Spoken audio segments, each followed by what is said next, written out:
Bonjour à tous, merci de nous retrouver pour débriefer la victoire du 15 de France contre le Pays de Galles. Et on tu va nous as aussi fait une intro très austère. Excuse-moi, j'ai cru que tu allais présenter le JT, mon pote. Ah, c'est vrai ?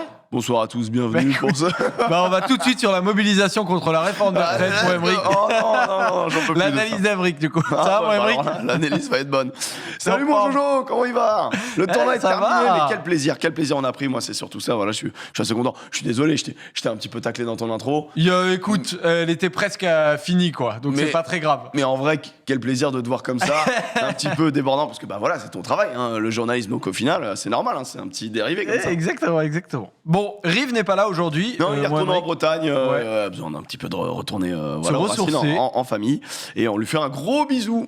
Mais on lui a trouvé un remplaçant que vous connaissez, hein, pour ceux qui suivent Bureau Oval depuis longtemps. C'est Fabien Doré. Comment ça va, Fabien ? Bonjour, ça va très bien, Joseph, merci. Eh bien, Fabien le finisseur. Fabien le finisseur, exactement, qui a longtemps été un finisseur à Rouen, en Pro D2. Bon, t'en es où du coup là ? J'ai arrêté ma carrière en mai dernier, en laissant le club en Pro D2. Et là, je suis content de voir que les gars s'en sortent plutôt bien cette saison.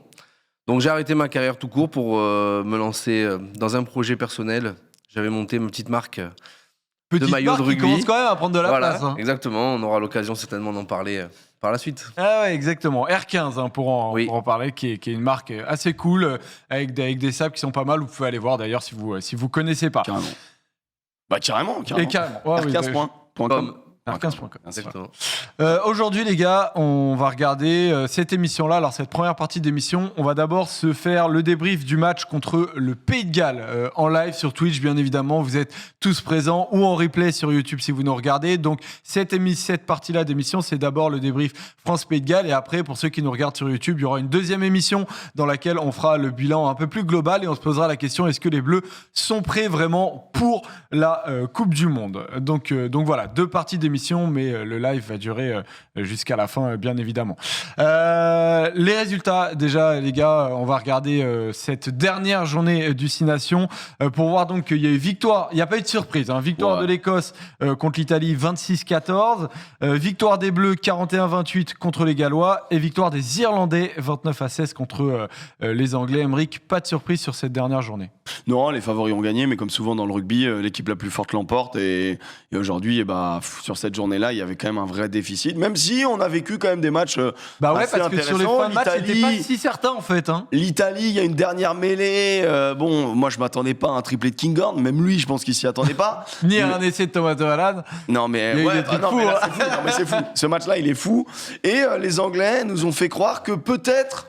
Mais non, voilà. À un moment donné, il y a eu quand même un rouge qui, pour moi, doit faire polémique contre Stewart. Mais sinon, voilà, les Irlandais méritent leur grand chelem. Enfin, je sais pas ce qu'on pense Fab, mais moi, vraiment, pour moi, les Irlandais, ils gagnent. Ils nous ont battus.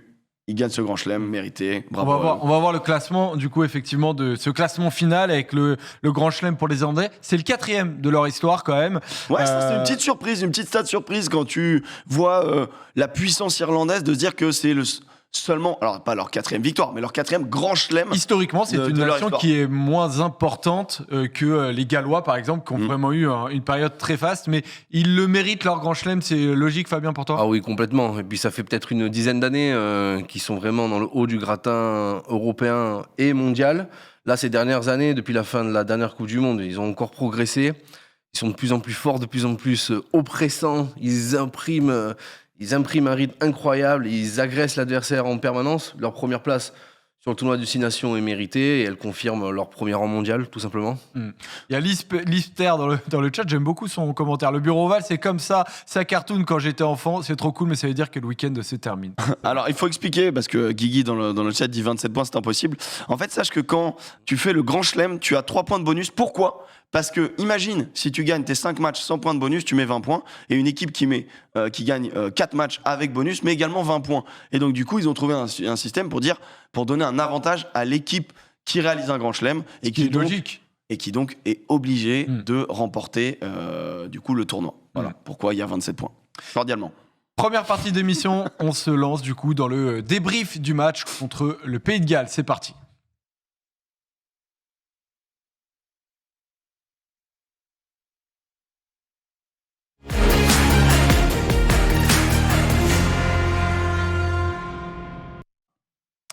Alors pour démarrer, du coup, on a eu un match incroyable, on va le dire, un chef-d'œuvre contre les Anglais, et on se demandait un peu ce qui allait se passer.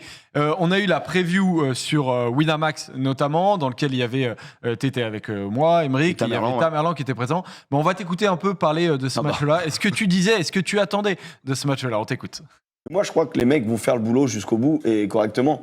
Et ça serait même décevant, t'imagines? Après ce tournoi où on a été en dentier et tout, cette victoire historique à Twickenham, tu te fais taper au Stade de France par des Gallois qui sont derrière, qui sont en reconstruction. Ce serait moche. Mec, tu gâcherais tout le boulot. Ouais. Donc moi, j'imagine pas ça. Même individuellement, en termes de talent, j'imagine pas ça. Avec la confiance, j'imagine pas ça. Non, je vois l'équipe de France gagner. Après, faut se rendre compte qu'à Twickenham, la pièce est tombée tout le temps de notre côté. Il faut s'en rendre compte aussi. C'est que vraiment, on a tout réussi. Il y a eu 0 déchet. Bon, des matchs comme ça, il y en a un tous les X années. Bon, contrat rempli, les gars. Fabien? Complètement. Match abouti, match maîtrisé, malgré une entame un peu compliquée où les Gallois, on croyait qu'ils étaient revenus, avec Louis Jones, le grand-père, Bigard, le grand-oncle. Qui a fait 35 minutes, mais... Voilà, donc voilà, on s'est dit... La première ligne, pareil. De Mathusalem, ils sont toujours là, ces types. Bon, ils ont peut-être craché toute leur essence à ce moment-là. Donc après, les Bleus ont su reprendre le contrôle du match, comme ils savent si bien le faire. Et dès qu'ils ont le ballon, ils sont incroyables. Et ils nous régalent tellement sur chacun de leurs essais. C'est enthousiasmant. Et voilà, on s'est, je pense, régalé hier soir. Bilan du match, Aymeric, est-ce que pour toi c'est un match qui est abouti comme le dit Fabien? Ouais, c'est un match qui est quand même un peu bizarre. C'est-à-dire que c'est un match où tu es surpris d'entrer, mais on reviendra peut-être sur le bilan, sur le fait que nos débuts de match, contrairement à ce que Galtier, à peu près l'époque Galtier, nous avait habitués à une vraie domination en première mi-temps de l'équipe de France, on a des débuts de match un peu poussifs finalement, on a des débuts de match un peu dominés. Après, ça ne veut pas dire que dominer, tu prends pléthore de points. Et d'ailleurs, je pense que les Gallois se trompent en allant trop de fois en touche en ce début de partie. Mais c'était un choix qui était assez clair. 3 fois de suite. 3 fois de suite. Moi, je dis, tu peux y aller une fois, histoire de dire. Mais quand tu vas 3 fois, bon, après, entre guillemets, on va leur dire, ils ont eu raison. Mais ils ont mis 8 minutes, du coup, pour mettre un essai, alors qu'ils étaient ultra dominants. Peut-être que s'ils prenaient les 3 premiers points, peut-être qu'au bout de 8 minutes, il y aurait eu 10, 13, on ne sait pas. Ce que je veux dire, c'est que le match était un peu bizarre. Mais c'est vrai que l'équipe de France... En fait, tu t'es dit pour la crever cette équipe quand même. Il faut se lever tôt, hein. Parce que honnêtement, moi j'ai le sentiment de revivre genre mon adolescence où je voyais les All Blacks, où tu disais putain on n'est pas loin de les ken. Et en fait non, parce que sur une balle de récup, ils vont te faire un mouvement magnifique et ils vont te mettre un essai. Et je suis désolé, aujourd'hui, moi, l'équipe de France me fait rêver comme les All Blacks me faisaient rêver quand j'étais plus petit, quoi. Et quel plaisir de faire cette comparaison. J'aurais jamais cru pouvoir dire ça un jour, tu vois. Dans le chat, moi, je suis hyper intéressé. Donnez-moi la note que vous donnez à ce match de l'équipe de France parce que il y a victoire. Maintenant, il n'y a pas un chef-d'œuvre comme contre les Anglais et il y a des trous d'air qu'on va analyser un peu les uns avec les autres. Donc, une note sur 10. Donnez-moi la note sur 10 que vous donnez à cette équipe de France en analysant tout d'abord, du coup, ce début de match dont tu as commencé à parler, Aymeric. Et alors, il y a beaucoup de 7 que je vois popper, quelques 6. En tout cas, pour le moment, il n'y a pas de 8. Donc voilà. Mais je pense que 7, c'est très juste. Hein. C'est très juste parce que on prend combien de grains? On prend 28? Oui. Tu prends 30 grains contre une équipe qui nous a pas prouvé depuis le début du tournoi que c'était des foudres de guerre offensifs. Quand même, tu peux te poser des questions. Les stats à la 25e, le 7 me semble bien. 7, ça me paraît aussi logique. Stats à la 25e, Fabien. Possession, 25%. Occupation, 18%. Pénalité, on s'en prend 4. Et on a déjà manqué 10 plaquages. Est-ce que, malgré l'essai de Penaud sur lequel on va revenir après, tu as été un peu inquiet avec ce début de match? Non, pas forcément, parce que le Pays de Galles nous a cantonnés dans notre camp en tapant des pénal-touches plusieurs fois. Donc, il fallait un peu laisser passer l'orage, courber les chines. Et c'est vrai que soit tu t'en sors dans ces moments-là en obtenant une pénalité et en repartant dans leur camp et en ayant des possibilités de reprendre le contrôle du jeu, mais soit tu es obligé d'être propre, d'être clean, de défendre ta ligne comme tu le peux, avec vaillance et lucidité. Mais c'est vrai que c'est un temps assez long. Ils ont mis 8 minutes à trouver un essai. Après, comme je vous ai dit tout à l'heure, on a eu un ballon, Ntamak perce, il retrouve Dupont, magnifique passe pour Penaud. Enfin, c'est assez incroyable et ça doit être vraiment compliqué pour l'adversaire de nous contenir parce que dès qu'on a le ballon, on a la capacité réelle de franchir et d'aller à dame. Ça, mentalement, ça doit être tellement dur. Enfin voilà, moi je l'ai pas vécu au niveau international, mais tous ceux qui ont joué dans le chat ou quoi. Mais non, mais quand tu sens que t'es dominant, que ça se passe bien et que tu arrives à marquer et que 35 secondes plus tard, tu prends un essai magnifique et que tu vois que t'es à 7-7 après 10 minutes alors que c'est toi qui est vraiment dominant, qui a des temps forts. Et moralement, c'est dur parce qu'on le sait, hein, attaquer, ça fatigue plus que défendre. Et honnêtement, mentalement, c'est surtout mental, je trouve que ça te fatigue. Je sais pas ce que... toi, tu as joué à un très très haut niveau, donc quand tu sens ça, ça doit tellement te frustrer, quoi. Bah, complètement. Et c'est la force du 15 de France. Elle ne tient pas le ballon pendant 80 minutes, elle n'est pas fulgurante en permanence, mais quand elle décide d'accélérer, quand elle décide de prendre le contrôle du jeu, elle devient réellement enthousiasmante et en plus, elle est efficace. Parce qu'on a connu, bien sûr, une équipe de France French Flair, si on peut la caricaturer ainsi. Là, aujourd'hui, elle est French Flair, mais elle est diablement pragmatique également. Pourquoi pas un peu British dans sa manière de conclure les actions. Donc là, on a un peu poker face face à et l'adversaire. Il sait pas trop comment faire pour nous battre. Même si je puis me permettre, les Gallois ont certainement fait comme les Irlandais. On prend les pénales touches pour les épuiser. Ils ont peut-être cette idée que notre top 14 n'offre pas un grand temps de jeu effectif. Donc, on va les épuiser et dans la dernière demi-heure, c'est les Bleus qui faibliront. Bon, on a vu que pour le Pays de Galles, ça n'a pas été le cas. Mais peut-être que l'Irlande, ça explique aussi notre défaite là-bas. Il y a Bouquetin qui demande c'est qui le chroniqueur. C'est Fabien qui a déjà été avec nous au début de Bureau Val et qui revient avec nous et qui sera, j'espère là, un peu plus souvent. Qui a joué talonneur en Pro D2, on peut dire, c'est stylé, oui, c'est Fabien. Je dis Fabien. Voilà, c'est ça. Je l'ai dit en début d'émission, mais je le redis. Il fait des pizzas Fabien. énormes. Voilà, c'est ça. Super. Qui jouait donc à Rouen, effectivement, en Pro D2 notamment. Et donc, on voit, on a relativement subi pendant 25 minutes, mais à la 9e minute, il y a eu une action incroyable. Emeric, en tout cas, une très belle action, incroyable. Je ne vais pas non plus en dire trop, mais elle est très belle. En fait, c'est une très belle action, et c'est vrai qu'on passe vite pour... je sais pas, moi, pour les pom-pom girls, j'aime bien ça. Non, mais vraiment, mais c'est pour ça, j'essaye de me calmer un peu, tu vois. Mais franchement, c'est des très beaux essais. Mais honnêtement, on passe peut-être pour des gros supporters et tout. Mais je l'avais prévu pour le bilan, mais j'avais envoyé. Je sais pas si Antoine a récupéré. Si, on sort la palette là de. Je parle pas de la palette. En gros, juste pour dire qu'on kiffe les essais de l'équipe de France. Ah oui, le tournoi Destination a nommé 6 essais pour élire le plus bel essai de cette compétition. Il y en a 3 de la France, 3 de Penaud. Donc ça veut dire quand même qu'on met des beaux essais. C'est clair. Et notamment, donc du coup, cet essai qu'on va pouvoir voir. Et là, vous allez voir ma palette à la 9e. Elle est dégueulasse. Mais elle a le mérite d'exister. Elle est super. Donc là, en gros, moi, ce que je veux noter, c'est que on est donc sur un renversement, plusieurs temps de jeu. On voit que l'équipe de France vraiment se forme une ligne d'attaque avec ce qu'on appelle des plus 1. Il y a Ficou qui est dans l'axe de Ntamak, qui est lui-même dans l'axe de Ramos. Une colonne, quoi. Moi, il y a un truc qui est très intéressant, je trouve, pour l'équipe de France, c'est que l'équipe de France, dans un deuxième temps de jeu, et pendant tout le match, non, attends, avant de passer, dans le match, utilise son 15 en 10 et son 10 en 15. Ce pourquoi on a beaucoup vu Romain Ntamak, c'est parce qu'il s'est proposé dans un deuxième temps. Alors que d'habitude, c'est lui qui était un peu le premier porteur. Quand les deux sont disponibles, bien évidemment, vous voyez, en premier temps de jeu, c'est Ntamak qui joue 10. Mais dès que ça se déploie, dès que ça se développe, c'est Ramos qui est venu se proposer. Et sur quasiment l'essai de Danti, l'essai de celui-là de Penaud et l'essai d'Antonio, c'est Ramos qui vient prendre la balle en position de 10. Et ça offre une autre, on va dire, incertitude à la défense. Parce que l'objectif, c'est que l'attaque crée de l'incertitude pour battre la défense. Là, on a un surnombre. Je mets la petite flèche parce que c'est important de voir qu'on a un numéro 9, certes, on le connaît, hein, Dupont, qui est vraiment très fort. Et souvent, il porte les ballons autour des rucks. Donc, c'est un élément un peu chiant pour une défense. Et là, il vient fixer... il empêche cette ligne de défense, du coup, de glisser tout de suite. Parce que quand tu as un 9 qui vient, mine de rien, tu prends ce petit temps de retard et tu peux pas glisser et déclencher la défense.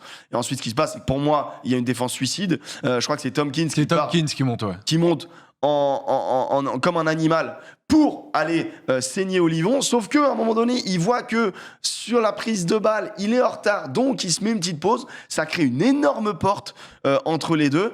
Et il s'avère que Olivon est un leurre. Il prend du retard. Ntamak est lancé. Là, on le voit, il est fixé, Tompkins. Et sur la dernière, on voit que avec la vitesse, Ntamak, il y a un truc qu'il maîtrise très très bien, c'est les raffus. Et ensuite, c'est du bonheur.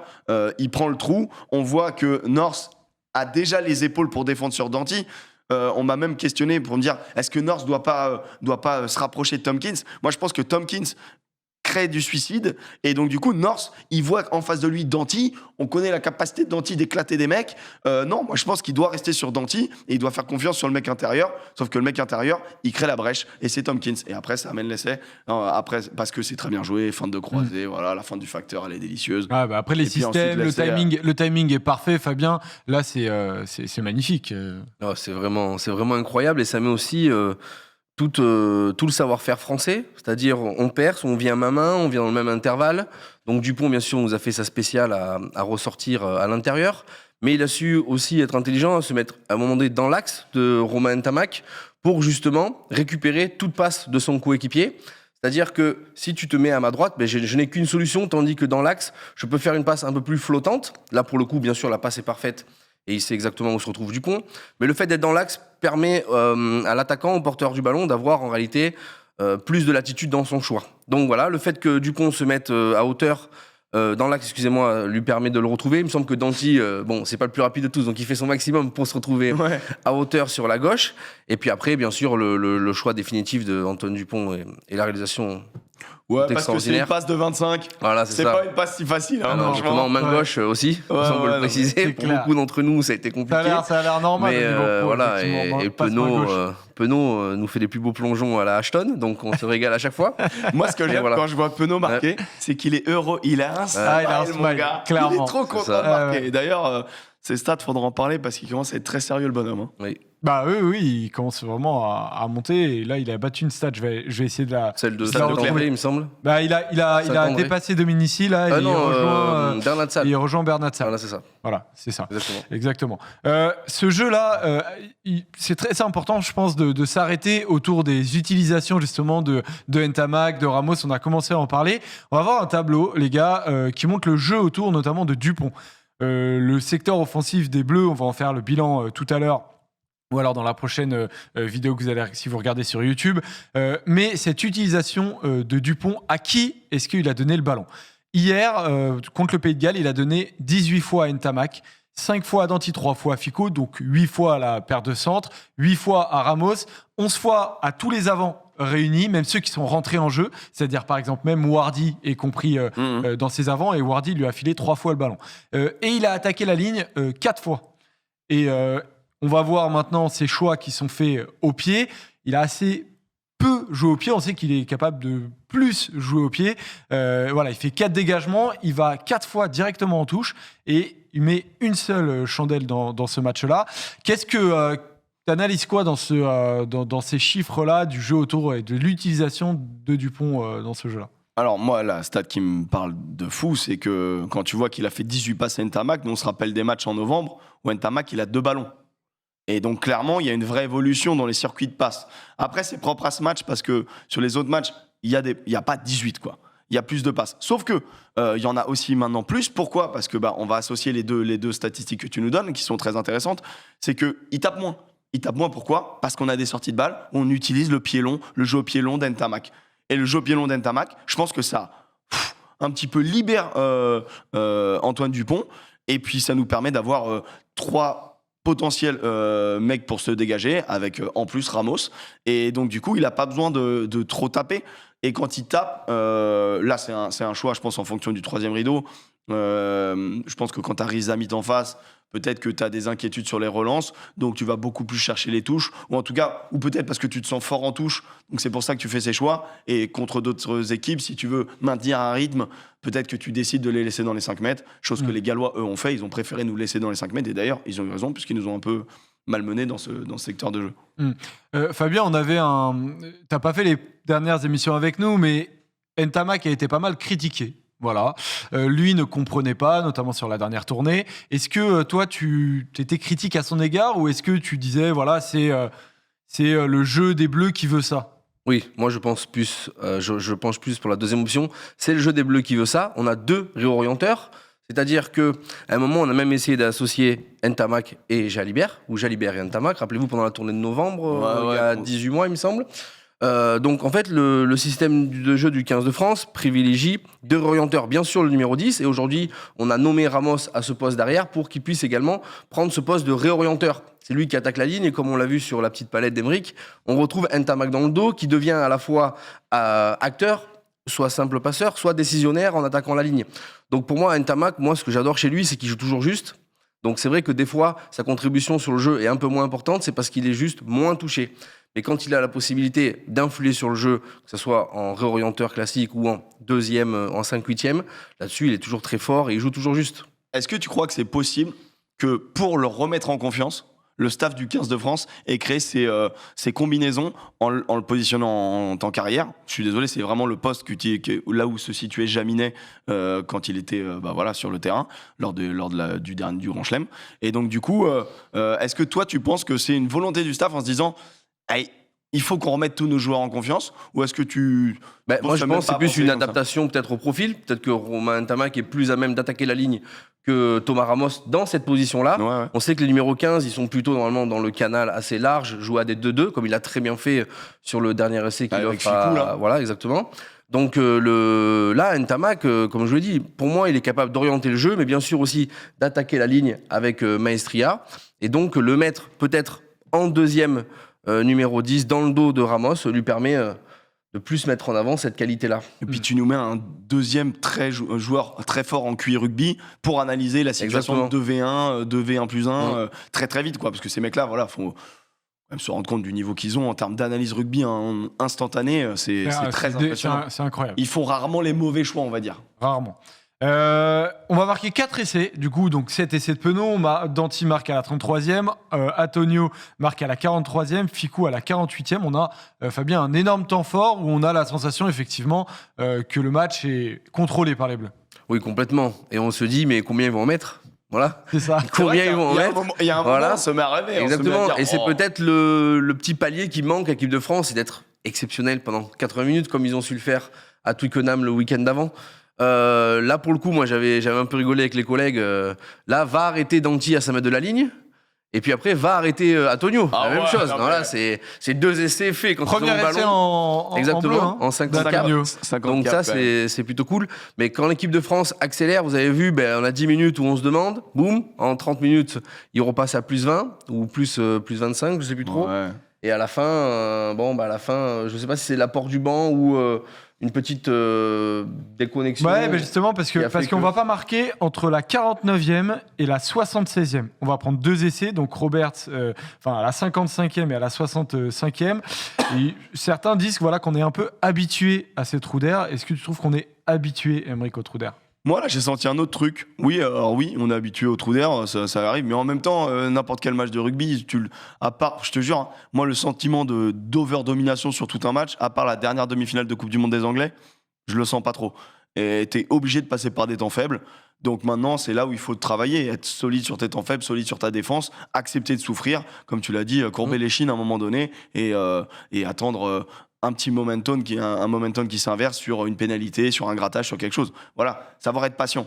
Ok, on souffre ensemble et on récupère le ballon. Là, moi j'ai senti l'équipe de France peut-être presque emmenée par le stade, emmenée par la folie de Twickenham qui restait un peu. Le match, il était gagné. T'as pris ton bonus, t'as fait entre guillemets le boulot. Ils ont un peu lâché mentalement. Il fallait mettre des points. Je trouve qu'ils ont pris une liberté pour les joueurs. Et là, ils ont vraiment tordu le curseur.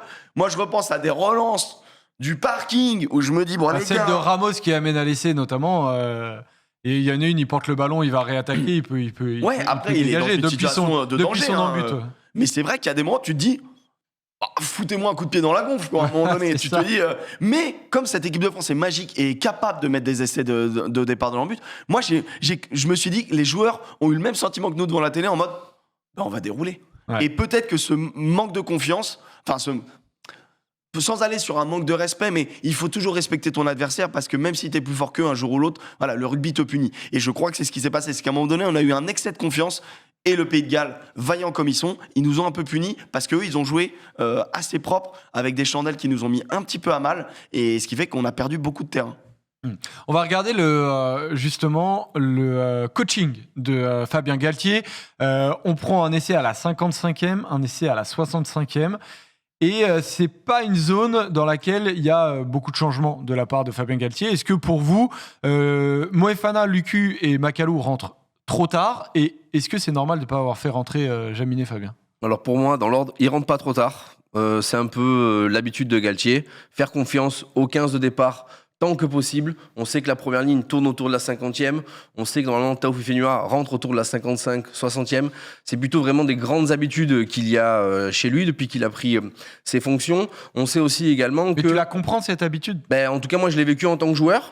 Donc je la comprends. Après, si je suis dans la peau du sélectionneur, je me dis qu'il a besoin de garder son équilibre. équilibre. Tu la comprennes parce que les talonneurs, c'est toujours les premiers à rentrer. Ouais, aussi. voilà, ok, mais t'aimerais commencer le match aussi ou à sortir, ça dépend. Ouais, voilà, c'est vrai, ou à sortir. Donc pour le coup, Jaminet qui ne rentre pas, moi je me rappelle que Ramos, il a fait un 6 nations sur le banc il y a 2 saisons ou quelque chose comme ça. Donc c'est plutôt les habitudes de Galtier. On laisse le 15 de départ, on lui offre un maximum d'expérience collective, on les fait travailler ensemble pour qu'il y ait une connexion, une alchimie qui est imperceptible et qui n'est pas visible via des stats, mais des connexions qui se créent entre toi et Emeric sur le plateau. Il y en a bien plus qu'avec moi, tu vois, par exemple. Arrête, ça peut ne pas être je vais faire le nécessaire les jaloux. Je vais faire le nécessaire pour me mettre au niveau. Mais pour le coup, c'est plus le coaching des Gallois qui leur a peut-être permis d'insuffler un nouveau rythme, étant donné que eux, ça a coaché assez tôt eux, dans le ils ont match. vidé leur banc à la 70e, je crois, Ouais. ils ont vidé leur banc. Owen Williams, il est pas rentré? Leur 10. Non, celui-ci, non. C'est Bigard qui est resté tout le match. Je vérifie, Mais à part ça, ils ont quand même fait rentrer assez vite. Mais le changement de neuf a fait du bien, Voilà. bizarrement. Alors que Thomas Williams fait quand même pas un bon tournoi, mais là, et Rhys Webb avait été, je crois, homme du match contre l'Italie. Mais là, du coup, on se rappelle de la passe dégueulasse de Rhys Webb où il l'envoie vraiment dans les 22. Bigard, il est en mode, mais qu'est-ce que tu fais? Owen Williams rentre à la 74e. Ah, bah tu vois, écoute. Et Alf Penny aussi. Du coup, il fait je me rappelle pas trop de cette les personne. 6 changements. Alf Penny jusqu'à qui la joue 60. deuxième 10 aussi, du coup, sur le dernier essai de Rio d'ailleurs. Ouais, écoute, je pense que je suis assez d'accord avec toi sur le côté, c'est assez logique. Moi, pour Jaminet, je te l'avais dit contre l'Angleterre, pour moi, il ne rentrait pas. Ouais. Et le match Il est là au cas où, anglais quoi. a fait que tu le fais rentrer parce qu'il y a 50 grains et tout le monde participe à la fête. Mais tu vois, sur ce match-là, qui est un match où on est dans une phase un peu plus compliquée, mais tes joueurs en poste de 10 ou de 15 font des super matchs. Mais t'as aucune raison de faire rentrer Jaminet. Aucune raison. C'est ça. Moi, je crois vraiment que les remplaçants rentrent en cas de pépin ou en cas de dysfonctionnement total, comme on a pu le voir la semaine dernière avec les Anglais où Slade et le 9 sortent à la 45e. Nous, les Bleus, on n'est jamais passé au travers comme ça, donc il n'a jamais eu besoin de coacher si tôt. Pour le coup, Jaminet, là, il est dans la peau de Ramos avant, comme aussi Jalibert, parfois, qui attend son heure jusqu'à la 70e. Hein.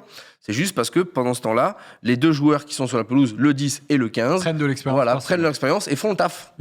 Tao, par exemple, dans le chat, Nico dit Tao commençait à faiblir à partir de la 50e. Chaluro aurait dû rentrer 5-10 minutes plus tôt, à mon avis. En tout cas, voilà, c'est Après, petite chose, mais ils ont les datas dans les GPS. D'ailleurs, Oui, c'est c'est marrant vrai. maintenant quand ils s'échangent les maillots. Attends, mec, faut que j'enlève mon GPS et que je le mets dans ma chaussette. C'est quand même marrant. Mais ils savent à peu près, ils ont des stats sur leurs joueurs. Et ils savent combien de kilomètres il a fait, combien de percus il a envoyé, etc. Donc ils savent à peu près jauger le niveau c'est vrai que physique. c'est un du élément gars. hyper important à rappeler. Non, mais t'as raison. Un dernier élément sur ce match, les gars, le jeu au pied. Ça a été en conf de presse.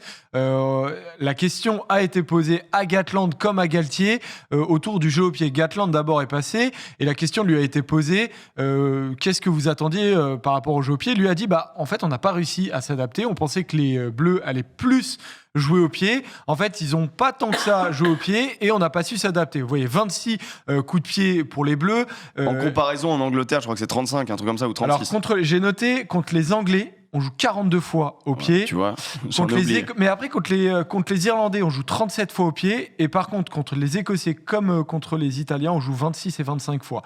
Donc là, on est dans les zones des matchs contre l'Écosse et l'Irlande. Pardon, Écosse-Irlande. Voilà. Donc, est-ce que pour vous, il y a eu un truc qui s'est joué sur le jeu au pied dans ce match-là? Parce que Galtier dit on n'avait pas forcément besoin de jouer plus au pied dans ce match-là. C'est ce que je voulais dire, ça dépend de la physionomie du match. Là, pour le coup, dès qu'on a mis la main sur le ballon, on a vu qu'on mettait de l'avancée, qu'on créait des brèches.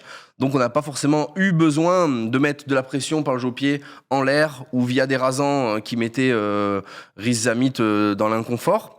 On a su avancer avec la main, tant mieux. Ensuite, nos sorties de camp ont été très propres. Il y a eu de l'alternance. En plus, pour le coup, Bigard, il a tapé à sa gauche les coups d'envoi. Donc, on a vu un autre schéma de sortie de camp que ce qu'on avait pu voir notamment contre l'Angleterre.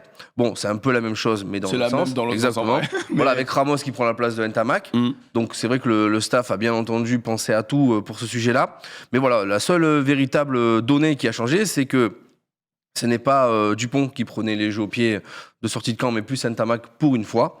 Après, moi, je suis Warren Gatland. Je vois pas pourquoi je pense battre la France en les contrant sur le jeu au pied que la France a l'habitude de faire. C'est vrai que la France, elle est moins stéréotypée. On se rappelle, ils nous avaient tout livré, le staff de Galtier, en disant, faut 22 secondes. Si pendant 22 secondes, si pendant 3 groupements, on n'avance pas, on est obligé de mettre une quille et tout. Et là, sur ce tournoi, ils ont essayé de moins le faire, d'être un peu plus surprenant, en tout cas un peu moins lisible. Et c'est vrai que moi, les Gallois, je les ai vus couvrir à 3 derrière. Alors qu'au niveau international, souvent, ça couvre à 2. À 2, bien sûr. Et ils couvraient à 3. Il y avait vraiment... et ce qui fait que je pense qu'ils n'ont pas su trop s'adapter. Est-ce qu'ils couvraient à 3 parce que Riz Zamit était moins en confiance ? Est-ce qu'ils couvraient à 3 parce qu'ils avaient vraiment peur qu'on les arrose ? En tout cas, forcément, il y a une bonne adaptation, une bonne lecture, je pense, des Français, parce que tu vois que ça couvre à 3. Donc, t'en vois moins. Parce que forcément, ça veut dire qu'il y a un gonze en moins sur la ligne, sur la ligne défensive. Et on l'a vu. Et ça a énormément percé au niveau des centres. Donc, moi, je pense que la France s'est bien adaptée au plan de jeu qui nous avait proposé. Et les Gallois auraient dû beaucoup plus vite réagir en se disant « Ok, ils nous arrosent moins, on va peut-être couvrir à 2 avec le système du 10-15 ou ça dépend, un ailier et un 15 avec une bascule. Mais alors, quand je te dis qu'ils couvrent à 3, sur certaines phases de jeu, tu les vois à 3 vraiment décrocher. Mais ils l'ont pas fait tout le match. Mais les phases où tu es censé taper, tu sens que les mecs se disent « Ah, il y a 2-3 regroupements, ça recule. » Et ce qui est surprenant avec la déclaration de Gatland, c'est qu'il y a une mi-temps quand même. Donc il aurait pu largement adapter son dispositif défensif, d'autant plus que les joueurs qu'il a à sa disposition sont largement adaptables. Et ça aurait été très simple de dire, bon ok, 10 et 15, vous prenez le 3e rideau en permanence. Finalement, c'est pas le plan A que nous rencontrons. Ouais, mais curieux, Gatland, dans cette conf de presse, il a notamment dit que le Pays de Galles avait progressé pendant ce 6 Nations. Alors, je ne sais pas si c'est l'avis de tout le monde, mais... Plutôt, moi je le rejoins là-dessus, mais ils partaient de très loin, donc ils ont été passables à la fin. Ouais, ouais, puis t'as la méthode Coué aussi de motiver ses gars. Il va pas crever ses gars avant une Coupe du Monde, tu vois. Ouais, c'est sûr. Il a brassé tous les joueurs gallois disponibles, donc là, maintenant, il a une idée, et je pense que c'était aussi, lui, des retrouvailles avec son Pays de Galles. Donc, forcément, il a dû tester des choses. Et ça partait de bas, on le sait. Et même s'il y a un vécu collectif que Galtier nous sort beaucoup, je crois que c'était la moyenne, c'était 66 sélections. Oui. Il en espérait 10 de plus en moyenne pour chaque joueur. Ah, tu veux dire Galtier ? Ouais. Ouais, en France, c'est genre une trentaine. Mais en gros, les Gallois, c'était 66, donc il y avait le double, tu vois. Bon, après, quand t'as Lou Jones qui a 158, bon, forcément, ça t'assure un certain truc. Rappeler Guerrado. Mais en gros, ce que je veux dire, c'est que ce vécu collectif, il a voulu s'assurer d'être de retour avec ses gars. Et je pense qu'il veut, à un moment donné, essayer de rassurer tout le monde, surtout. Parce que les premiers matchs, c'était très inquiétant. Mais la victoire en Italie a fait beaucoup de bien. Dans le chat, je vous le demande maintenant, le top 3 des joueurs français sur ce match-là. Juste avant que je vous le demande, Aymeric et Fabien, on va faire un tour du côté du sponsor, l'Armée de Terre et de l'Espace, qui, grâce à eux, on peut faire ces émissions-là. La semaine dernière, on avait découvert le portrait du sergent Guillaume. Cette semaine, on va découvrir celui du sergent Marie-Lou, qui, en plus d'être contrôleuse aérienne spécialisée en défense aérienne, est en plus une très bonne joueuse du rugby du côté de Tours. On l'écoute tout de suite, c'est parti.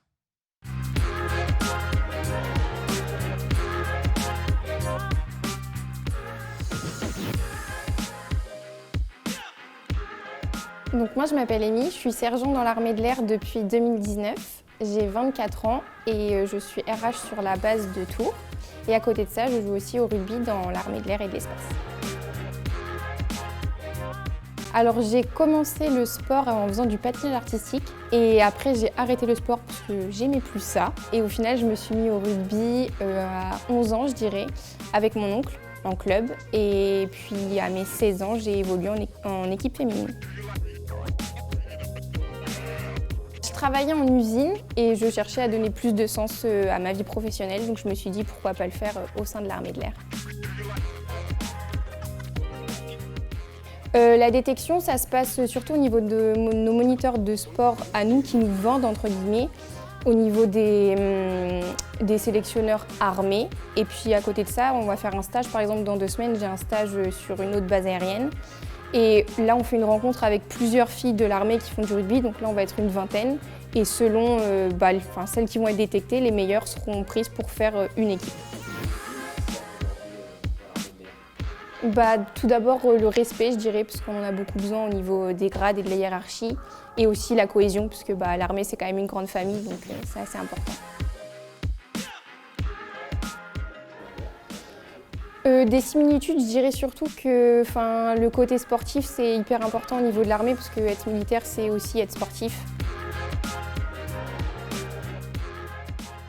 Comment ça marche? Je dirais que dans l'armée, à partir du moment où on est volontaire pour faire quelque chose, on a les moyens de le faire. Donc là, par exemple, moi, je me suis renseignée au niveau de mon moniteur de sport, qui lui pratiquait le rugby. Et c'est lui qui nous met en contact après avec les sélectionneurs. Et puis après, si on est détecté, on a l'occasion de faire des tournois ou des rencontres mixtes ou féminines pour ma part.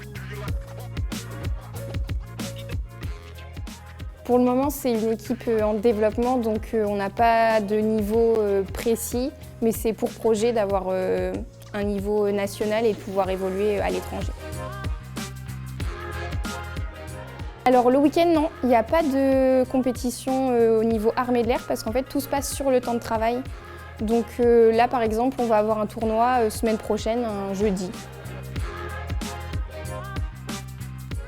La pratique du rugby, donc sur la base de Tours, on a un seul entraînement le mardi, donc je dirais 1h30, mais à côté de ça, il faut quand même s'entretenir physiquement, donc si on peut faire du sport à côté, c'est mieux. Pour l'instant, on n'a pas encore d'ennemis parce qu'on n'a pas encore vraiment fait le match, donc on verra. Enfin, on n'est pas encore assez nombreuses dans l'équipe féminine, donc si tu peux venir avec moi, ce serait cool.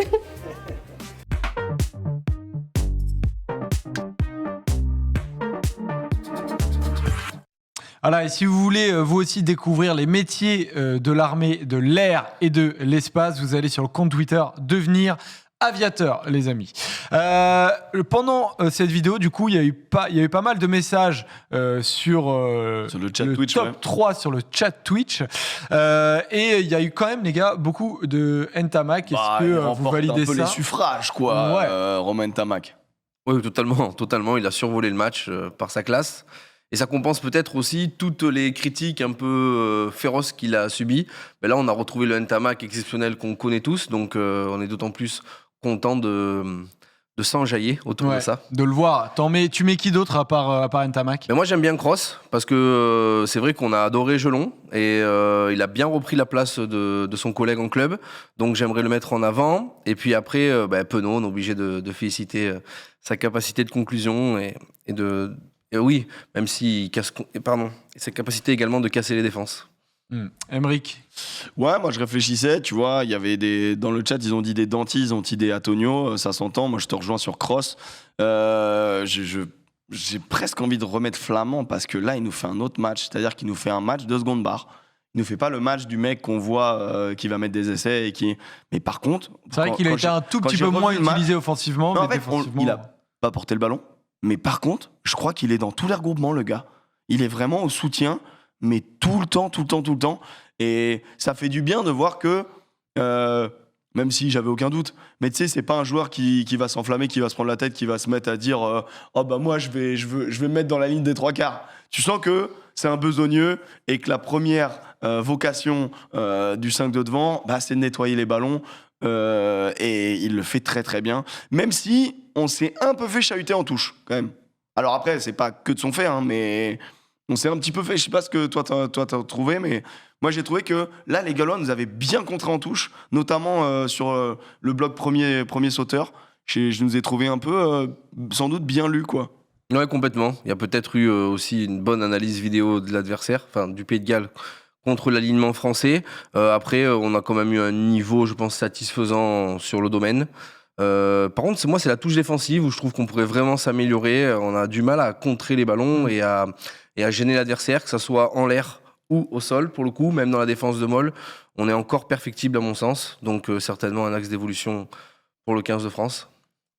Voilà pour le débrief de ce match contre le Pays de Galles. On continue ensemble en live sur Twitch. C'est la fin de cette vidéo YouTube, les amis. On se retrouve très vite sur la page. Du coup, il va y avoir le débrief du bilan, le bilan du 6 Nations. À tout de suite. Attends, parce que moi j'ai juste un truc à Aymeric, dire. tu voulais dire quelque chose Tu sais qu'on a également, voilà, il y a la petite sœur de Bureauval qui grandit sur Twitch, sur ma chaîne Twitch, qui s'appelle Le Petit Bureau. J'en profite pour te dire que demain, pendant l'émission, on aura Ethan Dumortier. Voilà. J'espère c'est beau. que ça te fait plaisir de voir l'évolution de la chaîne. Ça Non, fait mais plaisir. c'est top. Bah, je ne savais pas qui ça allait être, mais je suis content que ce soit Dumortier. Je suis content. Et je tiens à dire quand même, à rendre les lauriers à notre César à nous, qui est Antoine Mazer, qui s'occupe de l'émission, qui est pas devant, mais qui est derrière, a bien bossé, et qui a organisé cette rencontre. Donc demain, à partir de 18h, il y aura Ethan Dumortier sur Twitch, et ça fait énormément plaisir. Et en plus, apparemment, Twitch, il connaît, donc on va rigoler. Ah putain, trop bien, trop bien. Bon bah trop cool les amis, voilà, ça se passe aussi sur Twitch et sur la chaîne Poney Club avec 3E les amis. Merci à tous de nous avoir suivis, à tout de suite sur Twitch et à la prochaine sur YouTube.